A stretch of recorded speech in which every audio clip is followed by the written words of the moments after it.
Dante, Ahora sí. sí, Bueno, en de esa primer manera. lugar, me salió súper platónico. Usted diciendo que no va a volver al río para que no varíe la idea, ¿verdad? Se le salió lo platónico ahí. Bueno, Eh, 5 puntos menos, Dante. Sí.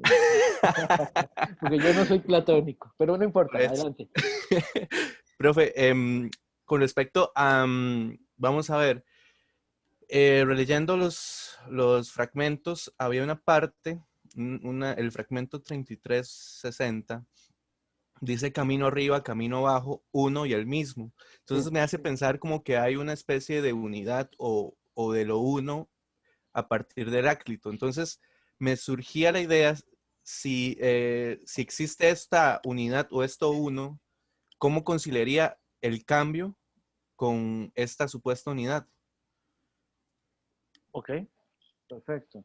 Esto te lo respondo aquí ahorita, sí, rapidito, y ahorita lo vamos a ver. Estaba haciendo ahorita el cambio para ver. Aquí el logos comunidad de contrarios Ok. también existe en Heráclito, y eso lo explica. Ahora, el punto es, esa explicación de la unidad en Heráclito tiene que ver con que, en última instancia, para poder entender los contrarios, camino arriba o camino abajo, yo no puedo entender abajo sin arriba, y al revés tampoco puedo entender arriba sin abajo. De la misma manera que yo no puedo entender, si no hay noción de derecha, no hay noción de izquierda, si no hay noción de bueno, no hay noción de malo. Si no hay claridad, si no hay noción de claridad, no hay nada contra lo cual contraponer a la oscuridad, y etcétera, etcétera, etcétera, etcétera. Entonces, vea que ahí hay, por un lado, una contraposición, porque ciertamente no son lo mismo, pero están tan intrínsecamente relacionados que no puedo menos que pensarlos en unidad. Entonces, así es como las contradicciones, digamos, en algún sentido, son autosustentativas, por decirlo de alguna manera, ¿verdad? Entonces, eso en relación con esa gran unidad que vos decís, efectivamente en Heráclito está. Ahora, tenías una pregunta a propósito de la unidad y el cambio, ¿es así? Sí, ¿cómo conciliar el cambio y la unidad? Porque parece ser que la unidad necesita una estabilidad. Sí, también ahí dependería de cuánto abramos la perspectiva de análisis, porque vamos a ver, la unidad más grande que hay en Heráclito es precisamente la unidad del devenir. O sea, cuando pensamos la totalidad como una totalidad cambiante, está bien, es una unidad, y para poder hablar de una unidad necesitamos cierta permanencia. Pero aquí hay como una especie es como una trampa, casi que una trampa en la explicación, en el sentido de que efectivamente es una unidad que permanece como unidad, pero solo permanece como unidad siempre que esté cambiando. Entonces, es una permanencia, pero del cambio. El cambio es lo único permanente. Entonces, y uno dice, pues suave un toque, esto está pero medio extraño, ¿no? Pero así es como habría que entenderlo en Heráclito, ¿verdad? No es una permanencia de la ausencia de dinamicidad o de la ausencia de procesos o del estancamiento de una cosa como idéntica a un estado de cosas solamente, sino que más bien es un estado de cosas dinámico el que siempre está cambiando. Es uno, el general, el de la totalidad. Esa sería una manera de conciliarlo. Obviamente tiene problemas, pero sería lo que habría que responder acá, perdón. Lo último que le agregaría es, entonces, ahora que usted decía esto del cambio, em, no se puede entender o se entiende las cosas a partir de un contrario. Estamos hablando de que esta explicación de los contrarios en Heráclito podría ser una explicación epistemológica y ontológica. Sí, sí, es ambas, es ambas. Y en Heráclito tendríamos que decir una cosa, ¿verdad? El cambio es fundamental. ¿Qué quiere decir esto? Cuando pensamos en la permanencia, o por ejemplo en la experiencia, lo que les estaba diciendo, Sanchitos parece ser el mismo, que viene dando el curso desde hace 3 semanas. Bueno, esa permanencia solo la podemos entender como un cambio muy, muy, muy pequeñito, muy paulatino, ¿ya? En ese sentido, la permanencia también es, en ese sentido, contrapuesta a un cambio y en función de eso es que hay que entenderlo. Y ahora sí, aquí hay una cuestión de opción de la explicación, y es que para Heráclito lo más fundamental, lo que explica lo demás, es el cambio, no la permanencia. La permanencia más bien hay que verla como algo que hay que resolver y para resolver la permanencia tenemos que recurrir al cambio. ¿Ya? Eso que entendemos como permanente, lo entendemos como permanente solamente porque esa es nuestra escala de conocimiento. ¿Ya? Pero en una escala, digamos, ya más, si a lo que apelamos es a la totalidad, en ese sentido, no sé, se me viene a la cabeza también un poco Spinoza. Ayer estaba hablando con César, el asistente, sobre Spinoza. Ya cuando uno piensa en la totalidad, esta experiencia que nosotros tenemos, a partir de la cual conocemos nuestros cambios y nuestras permanencias, realmente es completamente irrelevante en el gran devenir de todo el proceso. Y en Heráclito, el gran proceso es en última instancia el que rige para todo lo demás, ¿verdad? Y ahí es donde hay que fijarse. Bien, Eh, Emanuel. Pero fue una consulta, ¿no es como un poco contradictorio tener, no sé, por ejemplo, una misma palabra para denominar una cosa que está cambiando constantemente? O sea, ¿cómo puede lograr uno tal vez como una conciliación en eso? Sí, vamos a ver. Sí, el problema es que, Emanuel, vea, aquí usted me dice que es como contradictorio. A mí me parece más bien fascinante y le voy a decir por qué. Porque más bien acá el asunto es este. Nosotros por medio de las palabras, por medio de la explicación que estamos tratando de hacer, lo que estamos es tratando de, lo importante de captar aquí es el concepto. Las palabras pueden ser limitadas para expresar ese concepto. Pero en última instancia, cuando yo le digo a usted cambio, incluso la noción de cambio la podemos entender de manera diferente a lo largo del tiempo.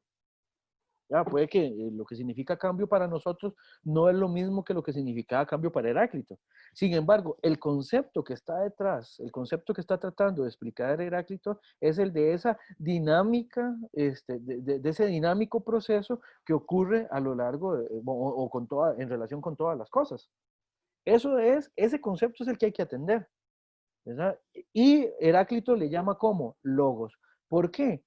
Por una razón también que, no sé, cultural, filosófica, por decir así, una hipótesis de trabajo muy rápida y que habría que justificar mejor y que como estamos así de rápido, entonces yo me la puedo jugar y nada más la dejo ahí puesta, ¿verdad? Pero el punto es, decir logos es recurrir de alguna manera a una herramienta que nosotros culturalmente a lo largo de nuestra historia y a lo largo de la historia del pensamiento, a lo largo de la historia de la filosofía, hemos tratado con algún nivel de privilegio, que es la herramienta que se llama la razón.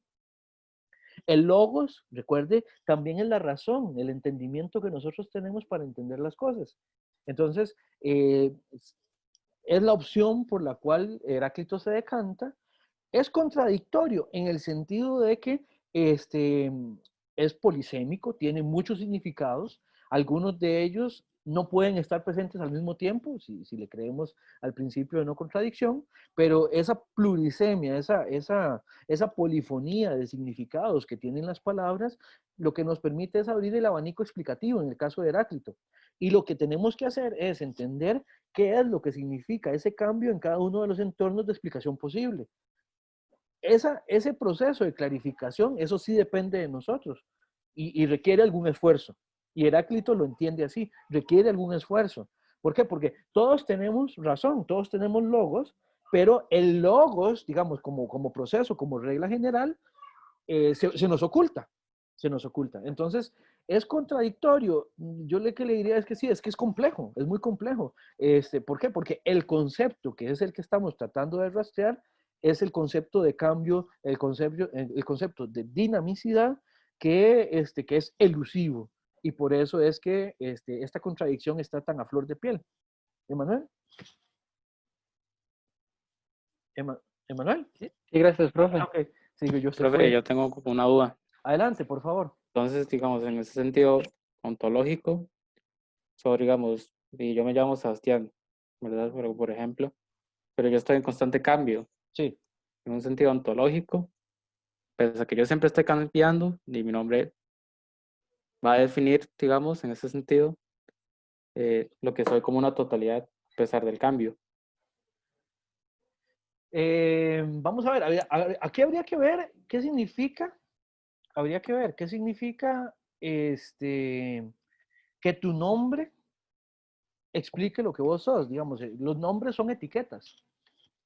O sea, si ustedes lo ven, yo generalmente me identifico como Dace, que son las iniciales de mi nombre, ¿verdad? Mi nombre es David. Cuando yo estaba en la escuela me decían David Alonso, así las dos cosas, David Alonso, porque teníamos otro compañero que se llamaba David también, y cuando decían David llegábamos los dos siempre. Entonces empezaron a distinguir entre José David y David Alonso. A los dos nos decían David en la casa. Entonces, si alguien decía David, íbamos los dos.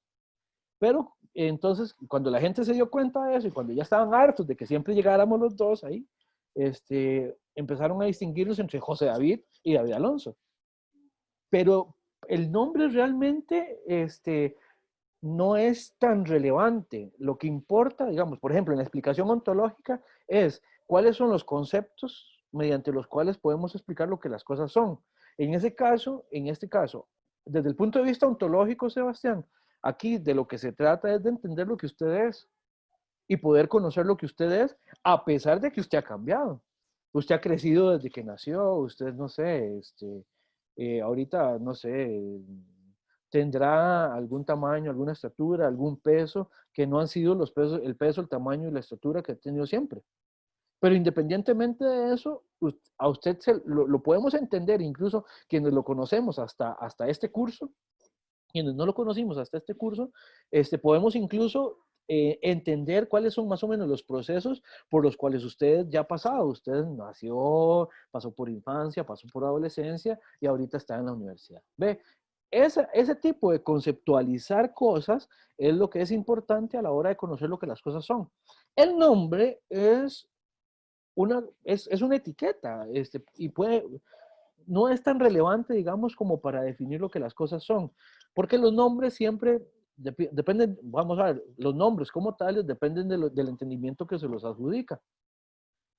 Pero lo importante, independientemente del nombre, es lo que estamos conceptualizando para conocer lo que algo es. Mejor, Sebastián.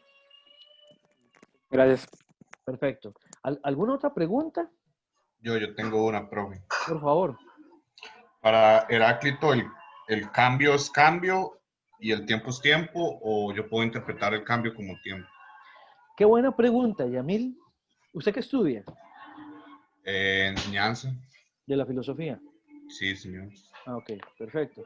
Sí, es que, vamos a ver, desde siempre lo que tenemos que decir es que no podemos entender el cambio sin la noción de tiempo o el tiempo sin la noción de cambio, como quieran.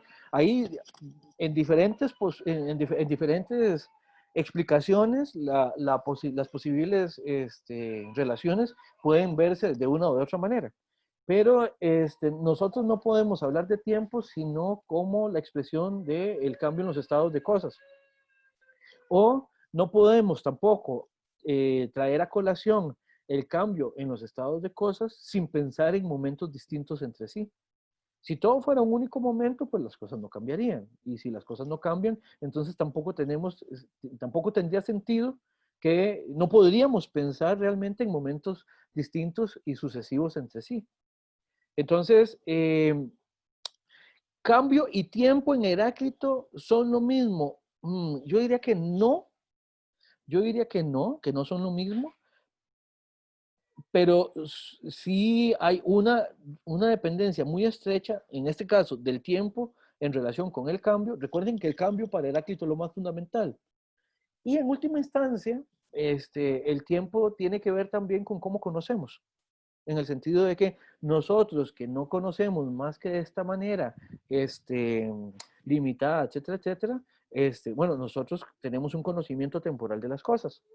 En este caso, es lo que nos permite ubicar los diferentes estados de cosas según estos van cambiando de uno a otro. ¿Yamil? Sí, sí, es que o sea, Al leer las diapositivas, a mí me parece creer que el cambio para Heráclito es el tiempo. Porque si yo lo leo, digamos, como que el tiempo es un proceso que no se detiene, las cosas, o sea, el tiempo es un proceso en el que las cosas no cambian, uno se cambia, lo único que se mantiene es el tiempo, digamos. Solo mediante un engaño es que se sigue pensando en la permanencia. Pero, o sea, yo sé que son diferentes porque una cosa es cambiar y otra cosa es el tiempo. Pero para Heráclito parece lo mismo. Parece.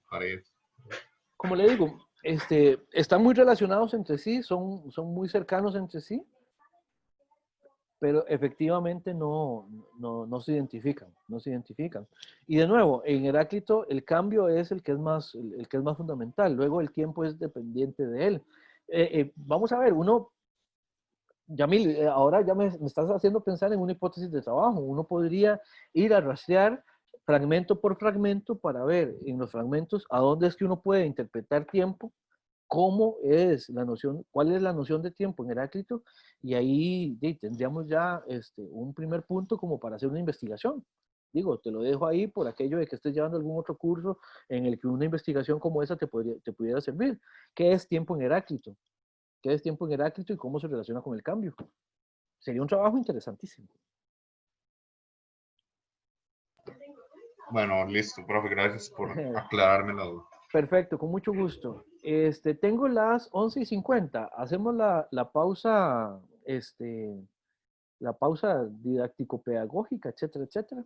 ¿Sí? ¿Les parece? Y volvemos a las 12 a cerrar ya Heráclito y empezar con Parménides eh, para generar el cambio de un autor a otro. Muy bien, entonces nos vemos a las 12 en punto.